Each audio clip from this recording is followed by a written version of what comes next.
In today's video, we're going to take a look at some of the most hunted gang members in America who were finally caught and sentenced to life in prison for their brutal crimes.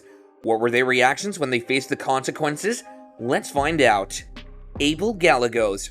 Our first story takes us to Jefferson County District Court, where Abel Gallegos, a gang member, faced trial for his role in the kidnapping and slaying of 28-year-old Simon Duran. Abel, along with Alonso Quintana and Rene Francisco Rosales, was found guilty of multiple counts related to the revenge-fueled murder. The court sentenced Abel to life in prison without the possibility of parole, along with an additional 163 years. Judge Philip McNulty was shocked and deeply disturbed by the casual attitude Abel showed during the crime, demonstrating a complete lack of regard for human life. The Caprio Brothers. Moving on, we have the Caprio Brothers, two teenage gang members involved in the fatal stabbing of Kevin Orellana, an innocent student at Cleveland High School in 2013. The Caprio Brothers demonstrated the cold-blooded nature of their actions. Both brothers sat expressionless as Judge Martin Hershkowitz pronounced their sentences. Anthony Caprio, aged 18, received a sentence of 16 years to life, while his older brother Michael Stephen Caprio, aged 20, was sentenced to 15 years to life. Both the Caprio brothers were found guilty of second-degree murder against a non-gang member.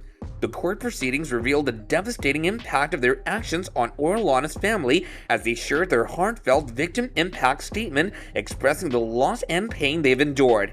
The Gang of Three Men.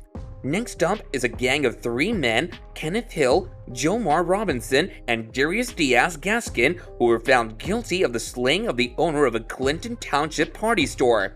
The trial took place in Maycomb Circuit Court, where the three individuals were convicted of first-degree armed robbery, felony firearm possession, and conspiracy to commit armed robbery. During the sentencing, the judge expressed strong disgust toward the defendants, calling them a complete disgrace to humanity. The court gave all three culprits life sentences without the chance of parole. Another member of the gang, Clinton Grayson, had already received the same sentence for his involvement in the felony slaying and other charges. The attack, which was recorded by the store's cameras, lasted only a minute and 44 seconds. Diaz, Gaskin, Robinson, and Grayson entered the Moonlight Party store, and within just 20 seconds, they used a 9mm handgun to shoot the peaceful store owner Bassem Sulaka in the back. Unfortunately, Sulaka, who never kept a gun at his store, tragically lost his life. George Gavelle Thomas. Finally, we come to George Gavelle Thomas, a gang boss who planned crimes while in prison. Thomas, along with 16 other gangsters, went through a long trial for the crimes they committed between 2006 and 2010. The court found 7 more gangsters guilty, and they all received life sentences. Thomas himself got 7 life sentences for his role in those crimes. The judge, Chantel Fortune, noticed that Thomas and his associates showed no remorse and carried out the crimes to frighten the community. During the trial, it came out that Thomas made over 30,000 phone calls between 2008 and 2010 while waiting for the trial. He used that time to carefully plan and coordinate killings, even targeting potential witnesses. Thomas essentially turned the prisons into his own base of operations, creating fear among prison officials. Gavelle's honest statement was quite unsettling. He didn't exactly express regret for his actions, but he did admit that if he had the opportunity, he would have changed certain things. He revealed a disturbing mindset, as Gavelle never fully understood or felt remorse for what he did.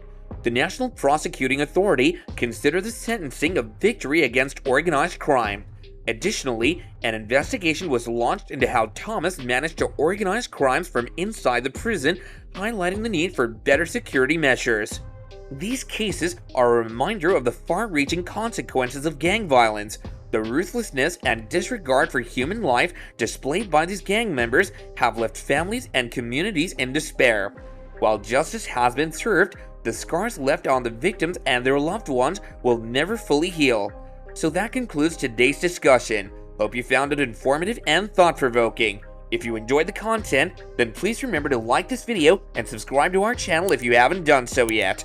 We'll see you next time, and bye for now.